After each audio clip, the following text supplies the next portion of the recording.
bonsoir à tous, bonsoir à toutes. Bienvenue dans ce webinaire des cahiers pédagogiques. Je m'appelle Yannick Mével, je suis professeur d'histoire de géographie, de MC, toute autre sorte de choses, et j'ai été pendant longtemps formateur d'enseignants. Et je suis depuis quelques mois à la retraite de ces fonctions pour lesquelles on me payait. Et par ailleurs, je suis membre du comité de rédaction des cahiers pédagogiques et directeur de publication de cette belle revue. J'ai le plaisir de faire partie de la petite troupe qui prend le relais du fondateur de ces webinaires, de celui qui en a été l'animateur pendant près de 3 ans.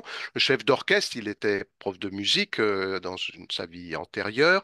Et il a été notre chef de chœur aussi pendant 3 ans. Et il a souhaité passer la main. C'est donc le premier webinaire de l'heure après Jean-Charles que j'ai le plaisir et l'honneur de relayer. Le chat sera scruté par Ben Aïda. Bonsoir Ben. Et bonsoir, bonsoir à toutes et à tous. Effectivement, je vous attends dans le chat. Moi, je suis professeur des écoles, je suis formateur, je suis membre aussi du comité de rédaction des cahiers pédagogiques. Donc, rendez-vous dès que vous voulez, que vous pouvez, dans le chat pour vos commentaires, vos réactions et vos questions. Ce webinaire est enregistré. Vous le retrouverez, je le disais tout à l'heure, sur notre chaîne YouTube dans quelques heures ou quelques jours.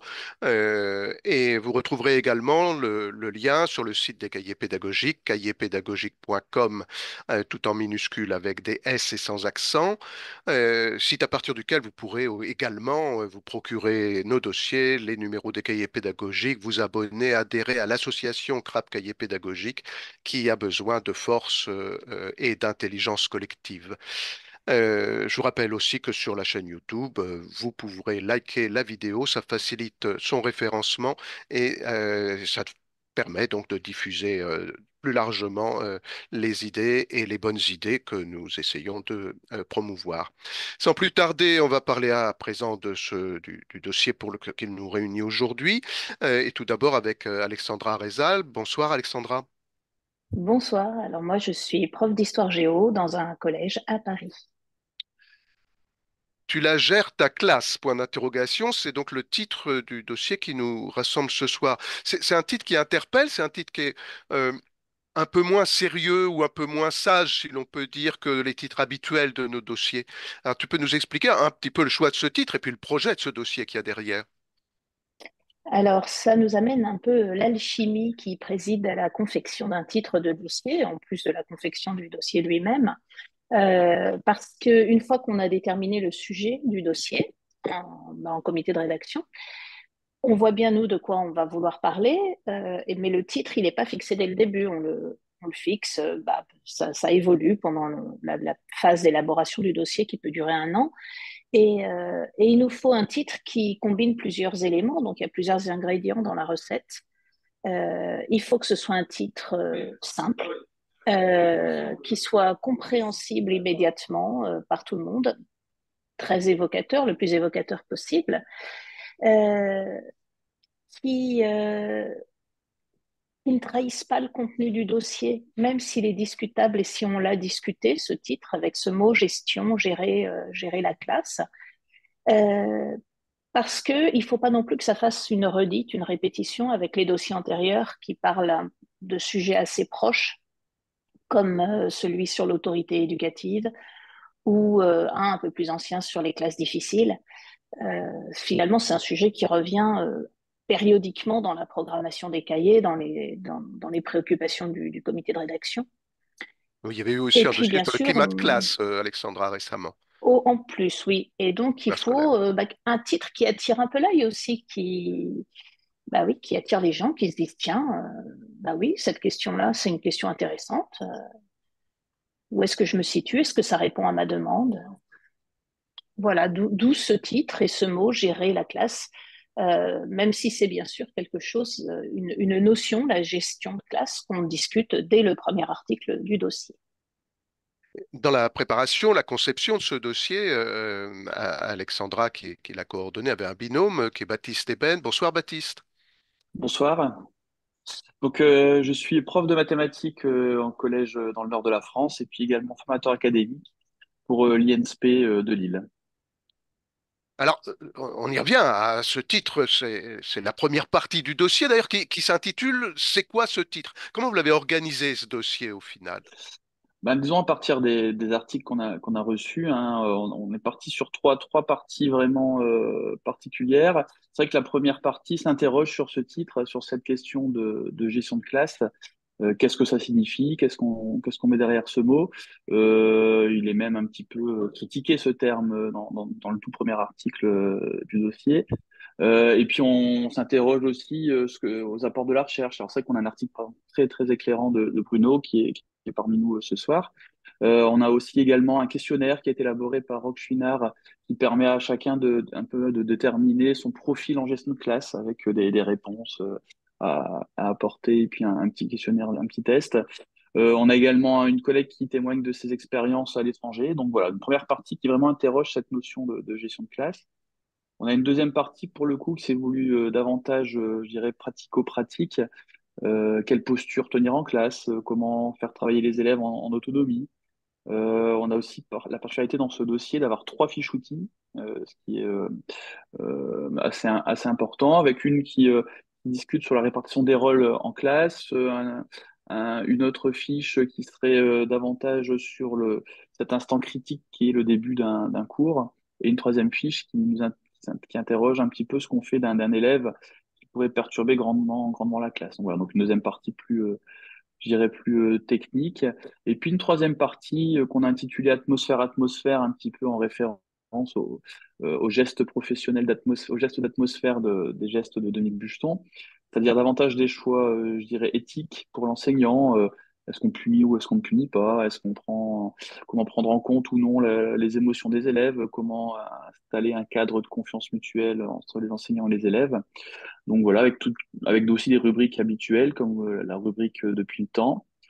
Et puis pour être complet, je dirais qu'on a aussi mis à disposition, enfin en consultation libre sur le site, des articles qui complètent ce dossier, dont une interview avec Céline également présente avec nous ce soir, qui parle du cas particulier de l'éducation prioritaire. Est-ce qu'il y a une particularité à enseigner en éducation prioritaire dans cette thématique de gestion de classe? On a un autre article avec des témoignages d'élèves en lycée professionnel. Et puis, on a aussi un texte un peu fiction qui fait intervenir Pierre Bourdieu. Voilà. Donc, un dossier riche et nous pensons assez complet sur la question. Ce dernier texte que tu viens d'évoquer se trouve sur le site et en accès libre et ça fait un apéritif pour ceux qui n'auraient pas encore ouvert le cahier et sans doute ça doit donner très envie de lire le reste. Alors tu citais aussi parmi les tout premiers contributeurs de la première partie du dossier Bruno Robe. On a le plaisir de l'avoir parmi nous. Bonsoir Bruno. Bonsoir Yannick, bonsoir tout le monde. Tu peux Donc, peut-être, tout le monde te connaît, mais la non, tradition c'est qu'on se donc, présente. Bruno Roch, je suis professeur en sciences de l'éducation à l'Université de Cergy-Pontoise. J'ai été instituteur aussi, formateur d'enseignants. Bon, bref, je me suis beaucoup intéressé aux questions d'autorité en éducation. J'ai d'ailleurs coordonné le numéro qui a été évoqué tout à l'heure avec Michel Amiel sur l'autorité éducative, sur les violences aussi, avec Patrice Bride il y a plus longtemps. Donc, je contribue régulièrement au cahier pédagogique à travers des articles et des publications, et je m'intéresse aussi à la pédagogie institutionnelle, aux pédagogies coopératives. Voilà. Alors, j'ai répondu très volontiers à la demande des collègues des cahiers pour écrire ce premier article, parce que il se trouve qu'avec deux collègues suisses, dont Valérie Lucie-Borer, qui est une collègue de Genève qui travaille aussi sur l'analyse de l'activité des enseignants, j'ai réfléchi ces dernières années à cette question de la gestion de classe. Et en fait, derrière ce terme, on met beaucoup de choses, notamment certains même, Philippe Pernoud, il y a très longtemps, disait finalement, gérer sa classe, c'est la même chose qu'enseigner. Bon. Donc, ce premier article avait, me semble, son utilité pour essayer de comprendre qu'est-ce qu'on met derrière ça, ce terme de gestion de classe, ces différentes définitions et comment on peut un petit peu s'y retrouver. Parce que c'est un terme qui est très à la mode, hein. Bon, il y a le mot gestion moi, qui personnellement me pose un peu problème. il y a un conseiller pédagogique qui avait fait une thèse, Michel Bourbao, pardon, qui parle, lui, de conduite de classe. Vous voyez, ça me semblait plus intéressant parce qu'il y a l'idée que l'enseignant un peu a des prises sur ce qui se passe. Mais je dirais que la question que posent les définitions de la gestion de classe est une question qui a souvent été posée à des enseignants et que des conseillers pédagogiques ou des formateurs disent souvent, c'est est-ce qu'on doit d'abord mettre en place un cadre de discipline, des règles, ou est-ce qu'il faut d'abord s'intéresser à la transmission des savoirs? Alors, un des premiers résultats qu'on a là-dessus, c'est notamment Marc Durand dans les années 90 qui avait dit être enseignant, c'est faire ces deux choses-là en même temps. C'est pas choisir, j'allais dire fromage ou dessert, c'est les deux ensemble. Et c'est tout ça qui a amené, j'en fais un rapide récapitulatif, mais des travaux comme des travaux de Dominique Bucheton ou de Roland Guagou qui montrent qu'effectivement, aujourd'hui, dans la façon dont on conçoit le métier d'enseignant, on comprend cette complexité davantage que choisir entre maintenir l'ordre ou transmettre des savoirs. Et il y a une somme de gestes qu'on doit faire en même temps. Voilà. Donc, déjà, montrer un petit peu cette complexité. Sortir aussi des deux, enfin, expliquer les deux grandes conceptions, la conception comportementale et puis la conception constructiviste. Alors, je dirais, nous, au cahier pédagogique, hein, je me mets dedans, on montre les deux, mais on s'inscrit quand même beaucoup plus, à mon avis, dans ces conceptions, dans les conceptions constructivistes. Et là, il y a des travaux québécois assez récents qui montrent effectivement comment articuler à la fois des dimensions didactiques avec ce qu'on appelle la dévolution, quand les problèmes deviennent ceux de l'élève, les problèmes que l'enseignant amène ou les situations d'enseignement deviennent des questions d'apprentissage des élèves. Et puis, elles articulent cette dimension de la dévolution avec la responsabilisation. Et là, on rejoint les pédagogies coopératives qui nous sont chères aussi au cahier. Donc, on parle de ça. Et puis, on parle à la fin d'article aussi, j'évoque un peu les deux grandes approches en lien avec la gestion de classe pour former les enseignants. Donc, l'analyse des pratiques, bien connue dans les cahiers, parce qu'il y a aussi eu beaucoup de numéros autour de l'analyse des pratiques professionnelles. Et puis, cette approche d'analyse de l'activité que vous connaissez aussi, parce qu'elle est beaucoup développée aujourd'hui. Je pense notamment grâce aux travaux de Néopass, l'UCRIA à Lyon, l'IFE, l'Institut français de l'éducation. Voilà, ma collègue Valérie Lucie-Borer de Genève travaille beaucoup dans cette dimension de l'analyse de l'activité. Et je termine en fait avec aussi quelques travaux de recherche récents, beaucoup de profs des écoles d'ailleurs, ou de profs du secondaire, mais euh, des travaux qui renouvellent un peu les approches sur la gestion de classe ou sur la question de l'autorité, parce qu'il se trouve évidemment que je suis toujours très familier des problématiques d'autorité et d'autorité éducative. Et comme j'ai eu l'occasion depuis 2 ans d'animer un séminaire, un cycle de conférences pour Canopé, vous en avez la référence dans l'article, je cite aussi quelques chercheurs là qui, me semble-t-il, ont apporté des choses un petit peu nouvelles sur la gestion de classe. Donc il y a eu Audrey Murillo qui a fait un ouvrage assez remarqué l'année dernière ou il y a 2 ans. Marie Beretti, Vanessa Joanel Alvarez, voilà, quelques collègues des jeunes collègues, chercheurs ou formateurs d'enseignants ou enseignants, eux-mêmes qui, à travers des publications, renouvellent un peu cette problématique. Et Voilà, la fonction de ces cadrages, c'est et de ce texte surtout, c'est de nous montrer la multiplicité des possibles des cadrages et des choix que nous avons dans nos classes. En fait, on fait jamais rien tout à fait innocemment dans la matière, quoi, c'est ça, tout à suit. fait. Mais on a une diversité de choix possibles. On est bien loin des oppositions simplistes entre prof sévère mais juste d'un Mhm. côté et prof laxiste mais sympa de l'autre, quoi, tel qu'apparaît parfois même caricaturé, y compris dans certains discours ministériels. Euh, et pourtant, ce sont des questions qui valent le coup d'être posées, y compris en ces termes, et notamment aux praticiens. Là, on en a le plaisir d'avoir deux auteurs qui sont là encore dans des classes. Bonsoir Ludovic. Bonsoir Yannick. Bonsoir. Donc, moi, Oui, vas-y, Ludovic. oui, donc je suis enseignant de PS, formateur académique aussi à l'INSPE de Toulouse et accompagnateur Cardi. Si on écoute les discours, je le disais un petit peu en plaisantant, de notre ministre et de ceux qui l'entourent, on pourrait penser que finalement tout se tiendrait dans l'opposition entre ceux qui punissent et ceux qui punissent pas. Mais c'est sans doute pas si simple que ça, et c'est ce que je crois que tu essaies de montrer dans ton texte, tout en faisant des choix très forts. Oui, tout à fait. Je pense qu'il faut partir du principe que chaque enseignant a ses propres représentations sur la place à donner à la punition dans sa gestion de classe. La question à se poser est pourquoi je punis? Est-ce que je punis pour asseoir mon autorité devant le non-respect de la règle ou pour faire en sorte que l'élève s'engage ou se réengage dans les apprentissages? Donc moi, dans mon article, je questionne la vision exclusivement behavioriste de la punition dans la gestion des comportements déviants, qui est, à mon avis, encore largement répandue dans les établissements scolaires. Pour cela, j'ai voulu que l'on pense la punition en mettant le lien éducatif prof-élève au centre de la relation pédagogique et donc des apprentissages de nos élèves en m'appuyant sur ce que Christophe Marsollier appelle l'éthique relationnelle. J'essaye de montrer comment éviter que la punition crée chez nos élèves de la rancœur, une volonté de revanche, de rébellion, de désengagement dans les apprentissages, en pensant la punition comme éducative. Là, j'emprunte la notion de punition éducative à Éric Préra, qui lui parle de sanctions éducatives. D'un point de vue purement pragmatique, je souligne l'importance en classe de créer un cadre. Le cadre, c'est ce qui ne doit pas changer pour que les élèves puissent changer. Et celui que je propose s'articule autour de seulement trois règles qui se veulent au service des apprentissages et de la réussite des élèves, à savoir l'écoute, l'engagement et la coopération. La règle numéro 1 et la règle numéro 2, s'appuyant sur deux des quatre piliers de Stanislas de N euh, de l'apprentissage, à savoir l'attention et l'engagement actif.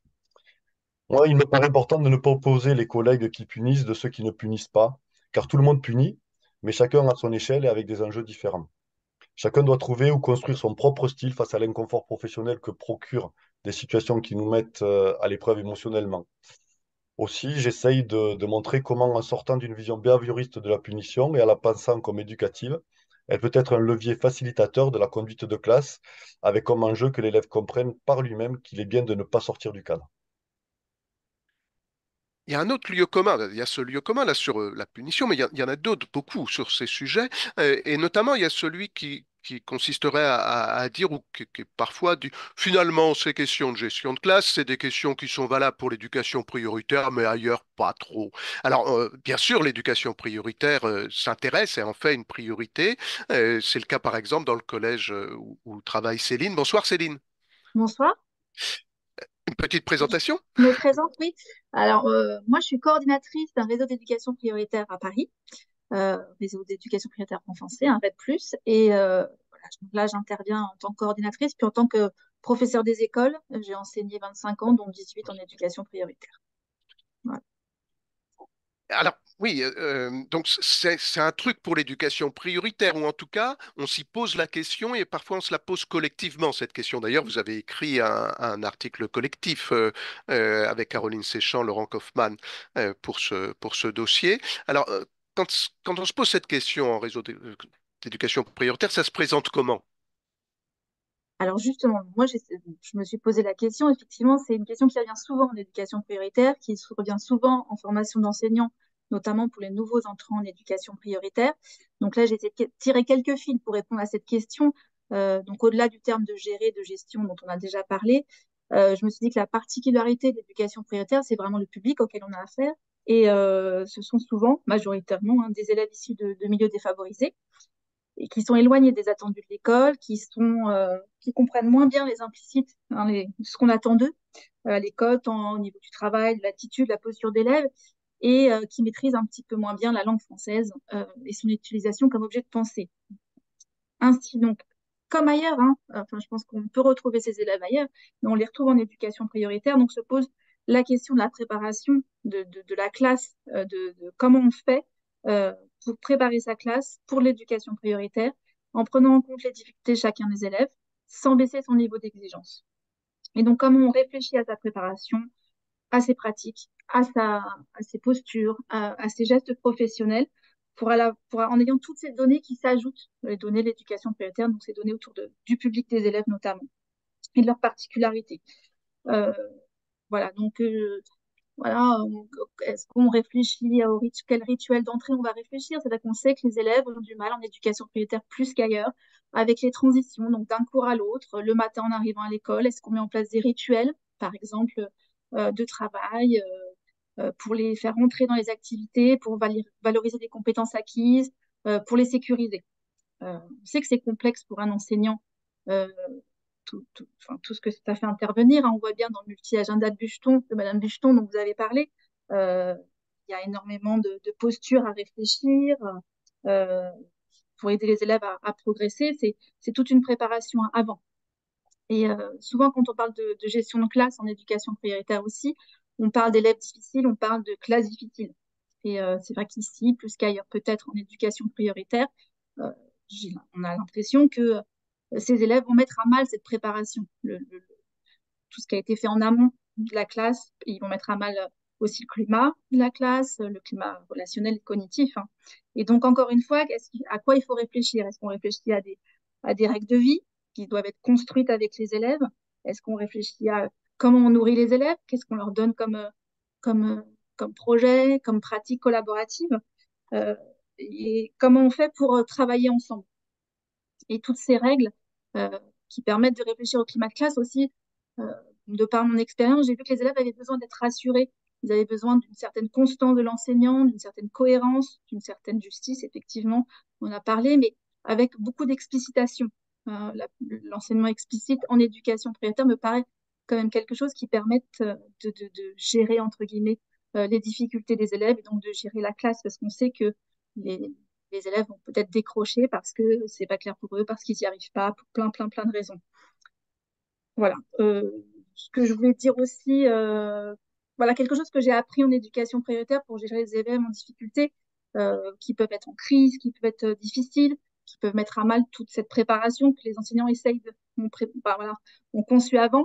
Ce que j'ai appris, c'est à différer. C'est-à-dire que de ne pas régler le conflit à chaud, de le régler à froid, de mettre de côté les émotions des uns et des autres. Donc les émotions des élèves, leurs difficultés scolaires, relationnelles, familiales, sociales, leur estime d'eux, leur peur de se confronter à l'autre, à l'erreur, enfin voilà, tous les troubles qu'ils peuvent avoir aussi, qui provoquent de la violence, des mots, des actes, de l'évitement, et de différer aussi pour leur apprendre à mettre en mots, parce que euh, les élèves en éducation prioritaire, on sait qu'il y a une difficulté avec la langue, et que bah, l'école, c'est l'endroit où on va peut-être leur apprendre à prendre du recul sur leur comportement, à comprendre pourquoi ils en sont là.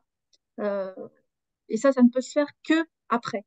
Et donc, et réfléchir à comment recréer un sentiment de sécurité chez eux, à les outiller et vraiment créer un espace de parole pour les aider. Voilà. Et la dernière chose pour l'éducation prioritaire dont je voulais parler, qui me paraît la plus importante, c'est la place du collectif dans la gestion de classe. Qu'en éducation prioritaire, on ne gère pas seul, ici plus qu'ailleurs. On est dans une école, on est dans un réseau, on est sur un territoire. Et voilà, on doit apprendre en éducation prioritaire à expérimenter ensemble, à croiser les regards, à discuter, à réfléchir à des solutions de manière collective, pas simplement dans son école. L'idée du réseau est très importante. On est là aussi dans un parcours d'élèves de la petite section à la troisième, sur un territoire avec des associations, avec des familles sur lesquelles on doit s'appuyer pour essayer de trouver des solutions. Voilà. Donc moi, je pense que la gestion de classe est fondamentale en éducation prioritaire, mais voilà, on ne la fait pas seule et que ça permet aussi, c'est ça qui est intéressant, c'est que ça permet de réfléchir, d'innover, de confronter des regards et de sortir de l'isolement, parce que c'est ça qui est difficile. Voilà, en gros. On va faire un petit tour sur le chat maintenant. Il se passe forcément des choses, Ben. Forcément, forcément. Une remarque de Jean-Michel tout d'abord sur la séparation qu'on a tendance à faire entre la gestion de la classe, tout ce qui est discipline, et puis les apprentissages. Voilà, il nous fait remarquer à juste titre que c'est souvent, enfin, que c'est lié, quoi. C'est-à-dire que ça doit pouvoir se gérer ensemble, que sinon on est dans une impasse. Et puis une question qui a l'air comme ça candide de Christian. Punir ou sanctionner, quelle différence? Ça fait peut-être écho à ce que disait Ludovic. Quelle différence? À quoi ça renvoie comme valeur dans un cas ou dans l'autre, punir ou sanctionner? Oui, Alors, oui, il vas-y, il Ludovic. faut savoir qu'en tant qu'enseignant, on ne peut pas sanctionner. Nous, on peut punir. La sanction, elle est posée par le chef d'établissement. Donc, mais si on fait le lien entre la punition et la sanction, il faut aller vers les recherches en sciences humaines, notamment avec Éric Préra, qui explique bien la différence avec la punition dans les sciences humaines, qui a tendance à ne pas être efficace parce que crée un sentiment d'injustice, et la sanction éducative qui va permettre à l'élève de comprendre ce qui est bien pour lui. Mais est-ce qu'il y aurait des exemples de ces différences-là? Moi, j'ai l'impression que enfin, que l'objectif quand même, c'est de ne pas exclure, mais d'inclure l'élève. C'est-à-dire comment on fait réfléchir à ce qu'il a fait pour réintégrer son groupe classe, réintégrer la loi de la classe et les apprentissages. Et que l'idée vraiment, ben, punir, sanctionner, enfin l'idée c'est quand même voilà, qu'il puisse se raccrocher à la classe, aux apprentissages. Et c'est que c'est ça qui me paraît très important. Mm. Il y a une notion qui est importante, c'est celle de maintenir ce lien pédagogique. Mm. C'est-à-dire Tout que à fait. quelle que soit la punition ou la sanction, si la sanction doit être posée par un chef d'établissement, il faut s'interroger sur s'il y a sanction, s'il y a punition, le lien peut être coupé à un moment donné et s'interroger sur comment faire pour recréer ce lien sans lequel les élèves ne pourront pas Mm. se réengager dans les apprentissages. Mm. Oui, en fait, peut-être sur cette question-là, Préra, en fait, il distingue pas punition et sanction dans un premier temps. Il dit effectivement au sens philosophique, bon, la sanction, c'est l'acte par lequel on rétribue un comportement. Mais il y a une différence quand même entre les deux termes, c'est que dans sanction, il peut y avoir quelque chose de positif. Quand vous réussissez un examen, il est sanctionné par le diplôme. Donc voilà, sanction n'est pas que négatif, alors que dans le mot punition, évidemment, on entend peine, une peine. Et donc, il y a ce registre négatif. Bon, ben, ça, c'est une petite distinction. Et comme l'a dit aussi Ludovic, c'est surtout dans le second degré, les textes officiels font bien la différence entre les punitions scolaires, c'est ce que peut faire un professeur, un assistant d'éducation, etc., un CPE, de la sanction disciplinaire ou des sanctions disciplinaires qui relèvent du chef d'établissement. Donc voilà, ça, c'est une distinction juridique qui est faite dans le second degré. Bon, mais c'est vrai que d'un point de vue, je dirais comme ça, même dans le langage courant, punition ou sanction, à l'école primaire, par exemple, on ne fait pas trop la différence. Maintenant, quand on parle de sanctions éducatives chez Préra, effectivement, il y a des dimensions de pas couper le lien, enfin, de réparation, de ramener de pas exclure, parce que le but, c'est que le jeune revienne dans le collectif, de marquer l'esprit, mais sans humilier. Voilà, qui s'en souviennent de laisser une trace psychique, mais pas d'humilier. Voilà, il y a tout un tas de caractéristiques spécifiques de ce qu'il appelle la sanction éducative. Point C'est- important. Ça, c'est le deuxième temps. Le premier temps, c'est mettre fin quand quelque chose Mm. pose incident. Le deuxième temps, c'est sanctionner comme tu le définis. Puis le troisième temps, c'est éduquer. C'est le quotidien qui fait que ça va, par la réintégration des élèves ou d'un élève, c'est de reconstruire quelque chose, du lien d'une part, et puis quelque chose qui soit plus vivable pour tous dans le contexte, en tout cas, des apprentissages. Euh, et à ce propos, il y a une des choses, une des bonnes idées qui est développée, y compris d'ailleurs dans les recommandations officielles, c'est construisons les règles avec les élèves. Mais alors, quand Ludovic, par exemple, tu nous dis, bah, finalement, moi j'en ai trois des règles, c'est peut-être pas nécessaire de passer par des séances où on construit les règles avec les élèves. Euh, D'autant que parfois, ces règles, bah, il m'est arrivé d'en voir de temps en temps où les règles qui étaient construites par les élèves deviennent des catalogues très très longs d'interdictions qui sont très compliqués à gérer par la suite. Donc, Je crois que Céline en a bien parlé aussi, mais c'est un oui, vrai questionnement professionnel à avoir quelles sont les règles qui vont permettre à la classe de fonctionner et aux élèves d'être en réussite. Je crois qu'on doit tous se poser déjà cette question-là. Et effectivement, il faut voir que, enfin, je vois en collège, un élève, il a avec des options, il peut avoir jusqu'à 12 voire 13 profs différents sur l'ensemble de la semaine. Donc, si chacun arrive avec un catalogue de règles différents, il ne peut pas se les approprier. Donc, je crois que la première réflexion à avoir, c'est se poser la question, quelles sont les règles qui vont le plus euh, servir les apprentissages. C'est pour ça que moi, je pense que celle de l'écoute et celle de l'engagement, c'est des règles sur lesquelles je ne déroge pas. Voilà, elles ne sont pas négociables, comme celle de savoir coopérer, puisque comme l'a aussi précisé Céline, que ce soit, je pense, en REM, mais aussi dans les autres établissements, là, le climat de classe dépend aussi du savoir coopérer au sein des élèves entre eux. Et moi, je pars du principe que ça, je leur impose. Voilà. Je leur explique pourquoi, je leur impose. Par contre, ce qu'on discute, c'est les valeurs. On discute des valeurs qui vont permettre à la classe d'être en réussite et à chacun d'être en réussite. Et ces règles-là vont permettre, alors on voit les valeurs comme un idéal à atteindre, et les règles doivent servir ces valeurs-là, qui ensuite sont reformalisées sous forme de nuages de mots et envoyées aux familles, envoyées aux collègues de l'équipe pédagogique et aussi aux élèves. Sur ce sujet, d'autres interventions de nos Oui, participants? moi Oui, sur Bruno. cette question, juste rapidement, mais je sais que ce qui m'avait beaucoup aidé dans ma pratique d'enseignant quand j'étais instituteur, c'est quand j'ai pu faire la différence entre qu'est-ce qui n'était pas discutable avec les élèves et qu'est-ce qui était discutable avec eux. Donc, on avait fait tout un travail. Je travaillais à l'époque dans un groupe de pédagogie institutionnelle sur ces fameuses lois fondamentales qui viennent de alors, lois anthropologiques, qui viennent des travaux d'ethnologues et d'anthropologues, qui montrent que dans toutes les sociétés humaines, il y a des grands interdits qui fondent la vie sociale et qui permettent à la société de continuer à vivre en bonne harmonie et aussi à chacun, chaque individu dans cette société d'être respecté, etc. Donc évidemment, une des premières lois qui vient, c'est l'interdit de meurtre. Alors les ethnologues disent ça, mais c'est l'interdit de violence, on va dire, en classe. Et donc cette violence, elle peut être verbale, elle peut être physique. Et donc ça rejoint bien ce que Ludovic disait, par exemple, par rapport à l'écoute. C'est vrai que si, s'il n'y a pas la possibilité de s'exprimer et que chacun puisse s'exprimer à son tour, donc ça veut bien dire qu'on doit écouter les autres et que c'est pas un qui peut tout monopoliser.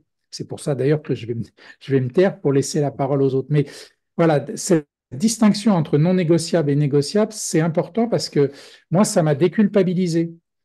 Ça m'a permis de me rendre compte sur quelle dimension du métier ou dans quelle situation je pouvais poser un non, poser une limite, et dans quelles autres situations on pouvait laisser le débat s'installer pour prendre des décisions, élaborer, pourquoi pas, des règles. Mais les règles, c'est toujours un aménagement de ces lois fondamentales, en fait. Euh, Sylvain Connac présentait et présente de son côté 5 règles dans la classe qui commencent toutes, je ne vais pas les énumérer là, mais elles commencent toutes par j'ai le droit. J'ai le droit d'être tranquille dans mon corps, on ne se frappe pas. Conclusion, on ne se frappe pas. Un droit suivi de cette espèce d'obligation et qui renvoie effectivement à ces interdits fondamentaux que tu évoques. C'est peut-être une des façons de réduire les catalogues, d'aller chercher quelles sont finalement les règles fondamentales qui nous unissent et qui nous permettent de travailler et d'apprendre dans des conditions supportables. Euh, Parmi les questions plus immédiates, il y en a, par exemple, comme celle-ci. Comment faire pour gérer une classe dans laquelle il est difficile d'identifier la source de la perturbation? Alexandra, peut-être, tu pourrais Elle nous est en dire un partie. mot. Elle est partie, Alexandra. Bon. Alors, quelqu'un d'autre, alors a-t-il une réponse à cette question? Oui, ben, on peut peut-être aussi ouais, parler plus largement de problèmes qui revient très très souvent, en tout cas chez les jeunes collègues que j'ai pu visiter. C'est le problème de bavardage en fait de classe et quand voilà une classe est bavarde, une classe perturbe un petit peu. Et c'est vrai que ben, c'est souvent ces questions-là. Alors moi je dis souvent, ce qui frustre aussi beaucoup les étudiants, je pense, c'est que ben, il n'y a pas de recette miracle, il n'y a pas de formule magique par rapport à ça. Parce que si on l'avait trouvé, on l'appliquerait, ça, et puis on en serait tranquille. Mais bon, Tu as mais il y a raison, des, mais toutefois, on a l'impression que quand on est élève, comme quand on est né prof, et notamment jeune prof, qu'il y en a qui arrivent mieux que les autres. Donc, ils ont bien des façons de faire qui sont qu'ils pourraient ne pas garder pour eux. bien sûr, donc il y a pas de bonne manière vraiment de faire, mais il y a des principes. Et puis, il y a, en fait, moi, ce que je dis aux étudiants, c'est qu'il y a votre méthode que vous devez réfléchir aux actes et aux conséquences de vos actes et faire des choix éclairés dans la manière de gérer la classe. Euh, Moi, ce que je dis souvent aussi, c'est que ben, si à un moment donné, quand vous avez une classe entière qui bavarde, qui ne se met pas au travail, ben, c'est quelque part qu'il faut se questionner sur, d'un point de vue de votre pédagogie, de votre didactique, quels sont le choix d'activité. Est-ce que j'ai pas choisi quelque chose de trop difficile pour eux ou au contraire de trop facile? Est-ce que c'est adapté? Est-ce que j'ai réfléchi à la manière de donner du sens aux apprentissages? Et c'est davantage une question de motivation, en fait. C'est plus une problématique de motivation, je dirais, qu'une problématique claire de gestion de classe. Euh, et ensuite, après, c'est quelque chose que je vois aussi assez régulièrement chez les jeunes collègues que j'ai pu visiter, c'est que cette gestion du bavardage, elle commence en général par l'enseignant parle, et puis les élèves parlent un petit peu, beaucoup, et ben, c'est comment réussir à, en fait, à avoir cette, ce premier point, c'est ben, je ne parle pas tant qu'il y a du bruit, en fait. Je m'arrête. et c'est un préalable à je parle quand les élèves m'écoutent et puis sinon je m'arrête.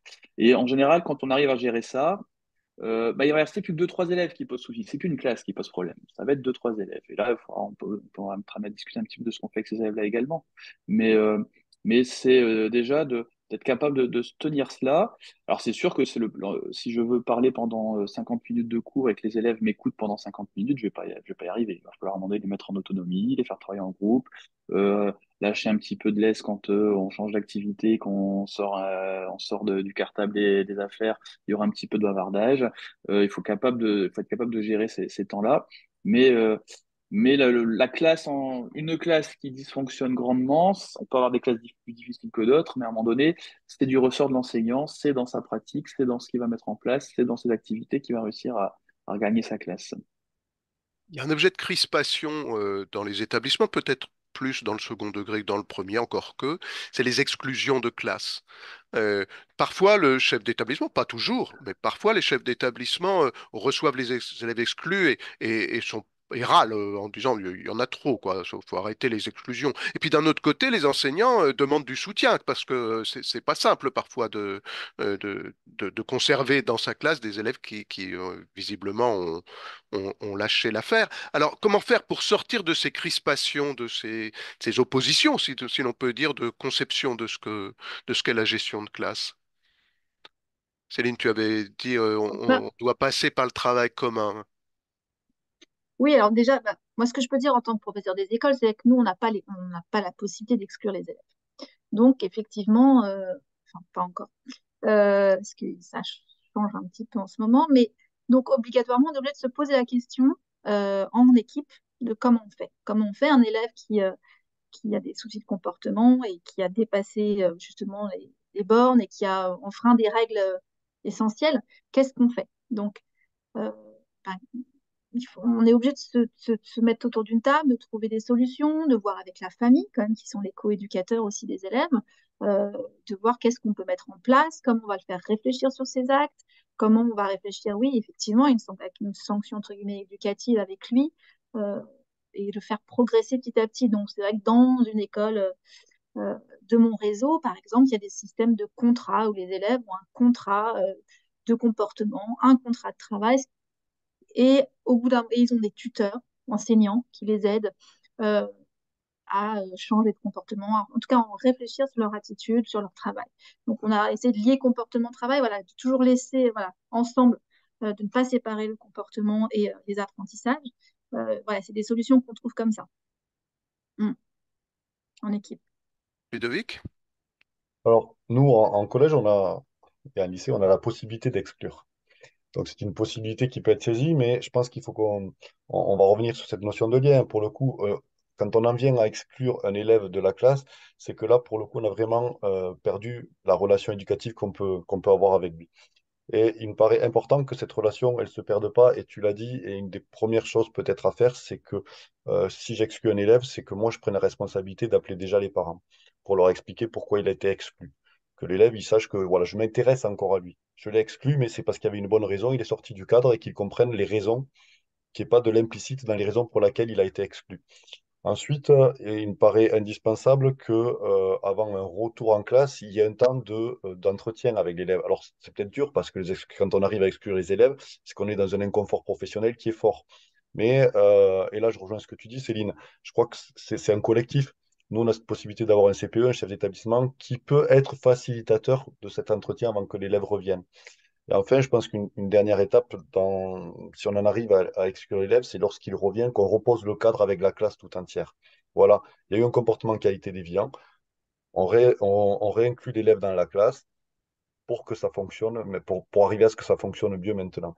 Donc voilà, je pense une des réflexions qu'on peut avoir pour faire en sorte que l'exclusion, elle puisse elles se reproduisent pas.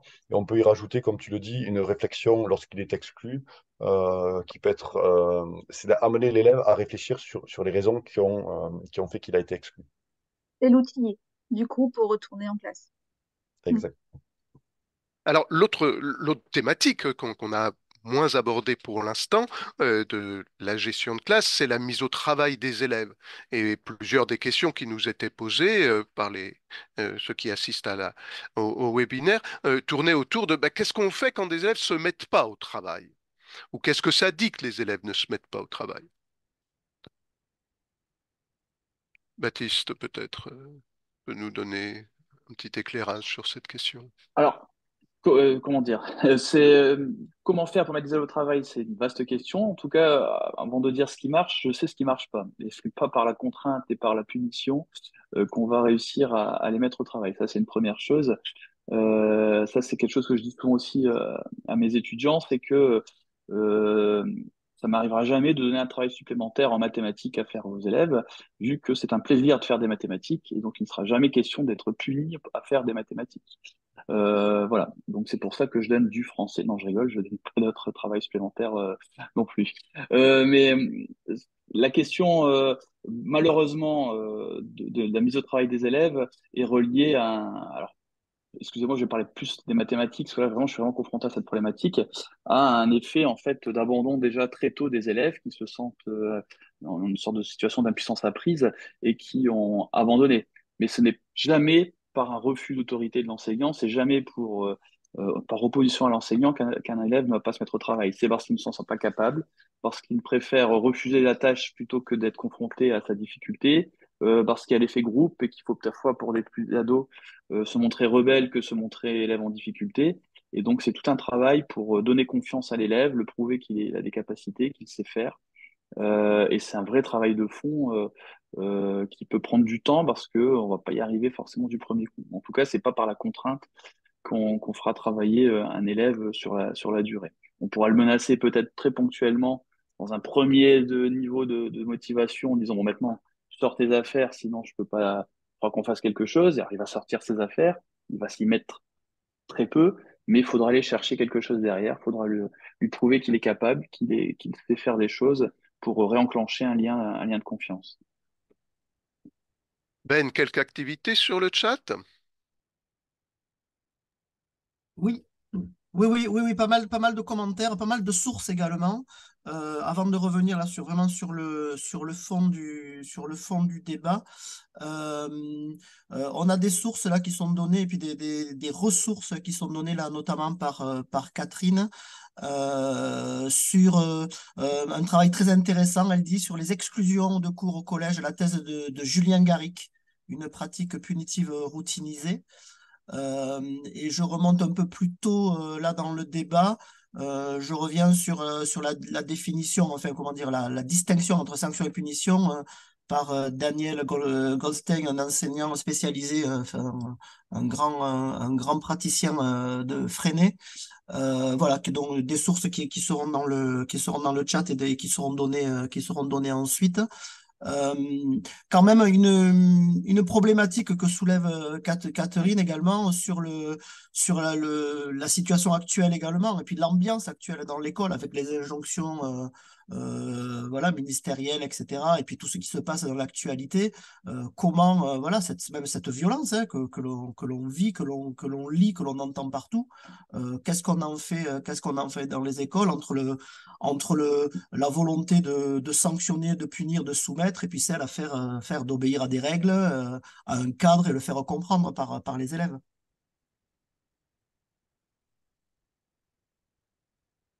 Oui, des réactions peut-être de nos participants? Moi, je peux rebondir sur ce qu'a dit Baptiste, sur ce questionnement de l'engagement. C'est vrai que par rapport à l'engagement, moi, j'identifie quand même trois leviers. Un que t'as bien exprimé, Baptiste, qui est celui déjà de sa compétence professionnelle. C'est-à-dire qu'est-ce que je lui propose face à cette impuissance apprise, qu'est-ce que je peux proposer qui va l'amener à s'engager dans les apprentissages. Et après, il y a deux autres leviers sur lesquels on peut s'appuyer, enfin, qu'on peut utiliser, c'est celui du cadre et des règles du fonctionnement de la classe. Et le dernier qu'il ne faut pas qu'on sous-estime, c'est quand même celui de la communication et de la relation qu'on a avec les élèves. C'est-à-dire que les élèves vont s'engager peut-être d'abord pour nous, parce qu'on a une relation positive, même si c'est une motivation extrinsèque, mais c'est déjà une motivation, c'est déjà une première étape pour qu'ils passent du passif à actif. et ensuite de actif à acteur pour qu'après il devienne auteur de ses apprentissages. Mais je crois que dans un premier temps, il faut essayer de trouver parmi ces trois leviers, souvent c'est les trois, la solution pour que les élèves puissent s'engager. D'accord. Oui, Peut-être aussi, non, pardon. Non, je me disais, un des leviers, ça pourrait être aussi de réfléchir aux pratiques collaboratives qu'on peut mettre en place avec les élèves. C'est vrai que ça peut permettre de motiver les élèves et de se mettre au travail si on les fait travailler par groupe, si on fait des temps d'autonomie, si on fait des ateliers dirigés avec un petit groupe d'élèves et puis les autres sont en autonomie et puis on tourne. Voilà, réfléchir un petit peu à quelles pratiques peuvent engager les élèves. Ça renvoie aussi aux questions de culture plus largement, de rapport à l'école. Euh, tu le disais tout à l'heure, Céline, il y a des élèves qui sont plus éloignés de la culture scolaire que d'autres, peut-être plus en REP qu'ailleurs, quoique, et des parents qui sont aussi plus éloignés de la culture et des rapports, des modes d'autorité que d'autres. Bruno, peut-être là, tu pourrais nous éclairer aussi sur ces... oui, moi ce que j'évoquais justement à la fin de l'article, vous retrouverez ça là, c'est-à-dire qu'il y a des collègues qui ont travaillé sur la notion d'autorité didactique. On avait d'ailleurs repris ça dans le numéro 557 des cahiers pédagogiques. C'est-à-dire, c'est que quand on arrive à faire en sorte que la situation qu'on propose aux élèves, ça rejoint la notion d'évolution, devienne effectivement le problème des élèves et plus seulement le problème de l'enseignant. Évidemment, ça c'est la situation idéale. On a résolu une bonne partie des problèmes de Mm. discipline. Moi, je me souviens toujours de ce que m'avait dit Fernand Horry, il y a déjà dans les années 90, quand j'avais travaillé sur la discipline en classe. Il m'avait dit, si tes élèves sont tous occupés à quelque chose qui les intéresse, d'une part, et d'autre part, qui est ni trop difficile ni trop facile pour eux, eh bien, tu as résolu une bonne partie des problèmes de discipline dans ta classe. Alors ça, c'est effectivement, c'est les objectifs. Et quand je prépare mes cours, y compris aujourd'hui à l'université, j'ai toujours ça en tête, ces deux idées-là. Hein, là, bon, ni trop difficile, ni trop facile, ça rejoint bon, l'idée de zone proximale de développement, là, hein, chez Vygotsky, mais aussi trouver des choses qui les intéressent. Alors, on ne peut pas toujours intéresser les étudiants ou les élèves à tout ce qu'on leur propose, parce qu'évidemment, en classe, parfois, il y a des moments qui sont des moments plus difficiles, plus ardus, mais si on leur dit, bah là, vous allez, si on leur explique l'ensemble de notre de ce qu'on leur propose et on leur dit, voilà, vous allez être sur un moment difficile, mais après, il y en aura d'autres qui seront différents. Bon, ça peut aider aussi des élèves à aller vers ces moments où on exige davantage d'efforts de leur part, puis ils comprennent que c'est momentané, puis qu'après, on ira sur autre chose. Sur la question de la mise au travail, moi j'avais observé dans mes travaux sur l'autorité que des jeunes enseignants arrivaient à compenser leur manque d'expérience en posant la question aux élèves. Pourquoi tu ne fais pas ce que je te demande ou pourquoi tu n'as pas fait le devoir qu'il y avait à faire pour aujourd'hui? Ne serait-ce que poser la question, être à l'écoute et être réceptif à ce que l'élève nous dit, parce il peut y avoir tout un tas de raisons qui fait qu'un élève ne se met pas au travail. Voilà, il n'a pas eu le temps, il avait oublié son livre, je sais pas, les parents ont eu un empêchement qui fait que le soir, il n'a pas pu le faire, il n'a pas compris. Bref, bon, et si on ne prend pas le temps de poser ça, et moi je me suis aperçu que ces enseignants, finalement, en demandant à l'élève les raisons pour lesquelles il n'avait pas fait ce qu'il leur avait demandé, ce que l'enseignant avait demandé, ils étaient en mesure du coup d'avoir des réponses plus appropriées que l'enseignant qui, dans une logique un petit peu routinisée, ça reprend ce que dit Julien Garrigue sur l'exclusion, dit bah oui, toi toujours le même, évidemment, bien sûr. Voilà. Et on oublie effectivement parfois que l'élève, si on le considère comme une personne, peut avoir des bonnes raisons de ne pas faire ce qu'on lui demande. Après, un élève qui arrive le matin, quand on repère qu'il n'est pas très bien, c'est peut-être pas la peine de s'acharner sur lui en lui demandant, en exigeant qu'il se mette au travail. Il faut peut-être plutôt lui faire un petit signe en lui disant, disons, j'ai l'impression que ça va pas fort aujourd'hui, allez, installe-toi. Puis quand ça ira mieux, tu vas te mettre au travail avec nous, le laisser un peu tranquille, lui faire un petit signe qu'on a vu. Et puis peut-être qu'au bout d'un quart d'heure, il va sortir ses affaires et il va s'y mettre. Et là, c'est ce que Préra appelle le tact, par exemple. Il y a des façons d'intervenir tout en finesse qui peuvent éviter d'aller dans des rapports de force où là, on se perd et on risque de se mettre en danger, quoi. Écouter et observer les élèves, ben, c'est le titre du prochain numéro des cahiers pédagogiques qui va sortir au mois de janvier. Je vois le temps qui tourne, donc je vais vous proposer maintenant un petit passage obligé de nos webinaires. Il y a tout dans chacun de nos dossiers un dessinateur de presse qui accompagne le dossier en nous donnant quelques dessins. Et je vais vous en proposer un et chacun de nos intervenants va pouvoir à tour de rôle le commenter. Euh, voilà ce dessin que je ne me trompe pas en vous le projetant. Dans l'ordre où vous êtes sur mon écran, Ludovic. Alors 30 secondes hein, pour en dire quelque chose. Alors, qu'on soit jeune prof ou plus expérimenté, moi, ce dessin me fait penser à ça, c'est-à-dire que savoir conduire sa classe, c'est une compétence professionnelle en perpétuelle construction. Il y a des règles du métier qui sont reconnues comme efficaces, que l'on trouve dans le dossier Tu la gères ta classe, mais il est important que chacun trouve son propre style. Et notamment, je trouve que le questionnaire de Roch Chouinard dans les cahiers peut permettre d'aider à trouver son propre style et derrière son confort professionnel dans la gestion de la classe. Baptiste, s'il te plaît. Oui, moi, ça me fait penser à un peu la discussion qu'on avait avec Ludovic tout à l'heure sur les règles de début d'année et un peu cette idée que en début d'année, mes étudiants le font beaucoup, par exemple, quand je leur demande qu'est-ce que vous avez dit la première séance, c'est qu'en gros, on a envie de dire tout ce que les élèves risquent s'ils ne respectent pas les 36 interdits qu'on leur impose. Et donc, un peu cette idée d'arriver armé en classe et que, il faut montrer les muscles et être prêt à dégainer à la moindre incartade. Et donc, ça, voilà, ça me fait penser un petit peu à cette réaction-là. Alors, bien sûr que c'est tout l'inverse qu'il faut faire. Céline? Alors moi, ce dessin, je me demande s'il faut pas, plutôt que de revenir à des vieilles méthodes, plutôt essayer d'essayer, d'innover, de réfléchir ensemble à des nouvelles façons de faire. Bruno? Oui, moi, le dompteur de fauve, ça me fait penser effectivement au risque qui guette beaucoup d'enseignants si, pour aller dans la continuité de ce que j'expliquais tout à l'heure, quand on se met dans des situations d'impasse où on exige de l'élève une obéissance immédiate sous forme de soumission, quoi.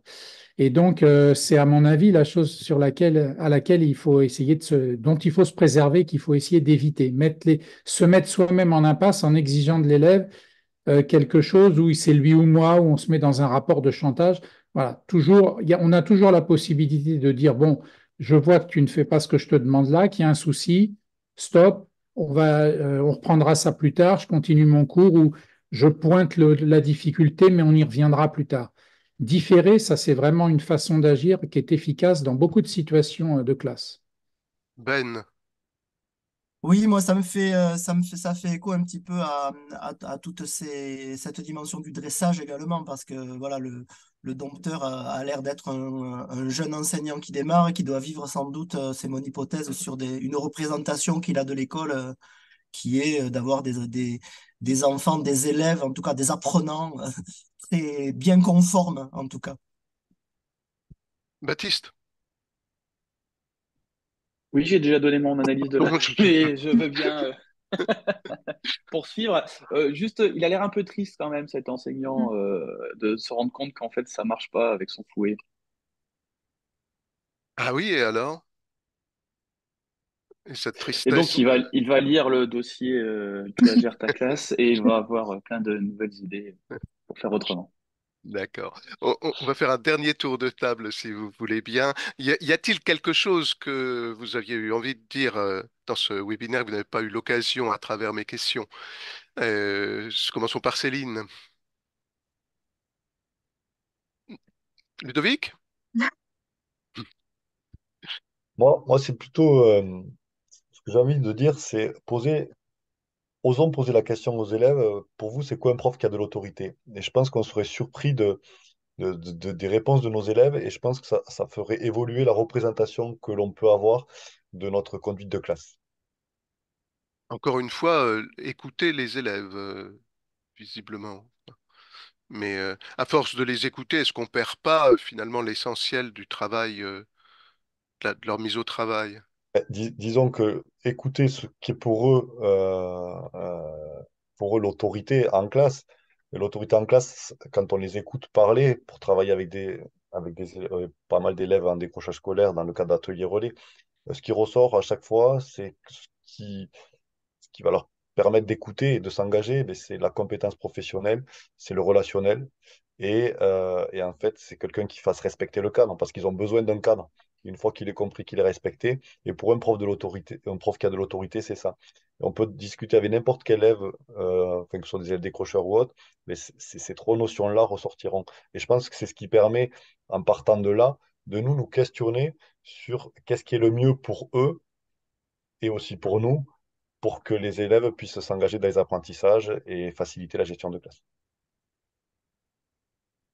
Bruno?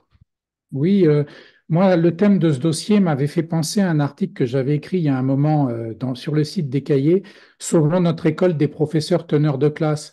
C'est une époque où on parlait de la tenue de classe et où il y avait un prof il s'appelait Claire, je ne sais plus son prénom, peu importe, Sébastien Clair. Il proposait des gestes un peu magiques pour tenir sa classe et ça avait été monté en exergue par le ministre de l'époque. Et donc, moi, il avait écrit même un livre qui s'appelait Sauvons notre école, quoi.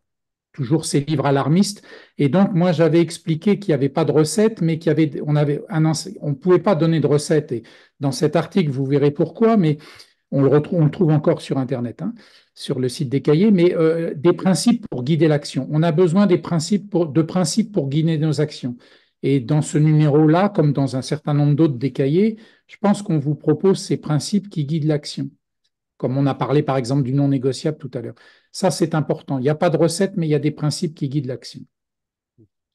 Et en même temps, il n'y a pas de recette, mais il y a des façons de faire qui ont été, certaines ont été évoquées, d'autres sont présentées dans le dossier, y compris certaines parfois paradoxales par rapport à ce que tu viens de dire, Bruno, et que nous partageons au cahier. Par exemple, l'article de Martine Domboli qui s'appelle Monter sur le ring. Peut-être Baptiste, tu peux nous en dire un mot de cet article. Oui, alors c'est vrai que c'est un article qui dénote un petit peu des articles habituels qu'on a l'habitude de lire dans nos dossiers. Mais bah déjà, on a aimé un petit peu ce ton décalé assez drôle à lire, où c'est en fait le regard d'une consultante en communication on demande d'intervenir dans des écoles de supérieures et donc qui se retrouve tout d'un coup dans le rôle de l'enseignante et qui nous explique un petit peu avec beaucoup d'autodérision ben, ses craintes et puis sa réflexion quant à en fait elle associe ça au rôle théâtral en fait du métier et puis elle fait le parallèle entre un combat de catch qu'il faudrait gagner. Donc c'est vrai qu'on si on le lit au premier degré, on pourrait être un petit peu s'offusqué et puis d'avoir des choses à redire sur ce qu'elle dit. Après, avec un petit peu de recul, c'est vrai que ça peut parler aux collègues qui ont un peu cette crainte en termes d'autorité naturelle, de se dire, vous avez, voilà, si vous avez une classe de 25 à 30 élèves, ça peut aller jusqu'à 60 yeux qui vous regardent en même temps. Et donc, elle exprime un peu cette crainte avec des petites techniques de communication. Bon, chacun, on aura la lecture, sa grille de lecture personnelle, mais c'est vrai en fin de dossier, on trouvait ça sympa comme une petite lecture un petit peu amusante, un petit peu décalée. Il est maintenant temps de clore ce webinaire en remerciant tout d'abord nos intervenants de leur participation. Je vous rappelle qu'il existe une bibliographie commentée, une cytographie que vous trouverez sur le site des cahiers pédagogiques, et puis des sites ou des fiches qui peuvent vous aider. La synthèse des éléments du chat et des références citées sera disponible très rapidement, sont préparées par Assagori, qui fait ça en quelques heures et dès que le webinaire est sur la chaîne YouTube, la synthèse et les références y sont également. Les cahiers pédagogiques sont une revue associative qui paraît grâce au travail important de nombreuses personnes, des salariés, des militants, l'un n'empêchant d'ailleurs pas l'autre. Votre soutien est fondamental, faites-nous connaître, adhérez, faites adhérer vos établissements, faites à s'abonner vos établissements, rejoignez-nous. Le prochain webinaire aura lieu l'année prochaine, à la mi-janvier. Il sera consacré, on le disait tout à l'heure, au dossier 590, observer et écouter les élèves. Il sera animé par une autre membre de notre équipe qui a bien besoin d'être nombreuse pour remplacer Jean-Charles. D'ici là, il me reste à vous souhaiter de bonnes vacances à ceux qui en auront et d'excellentes fêtes de fin d'année à tous.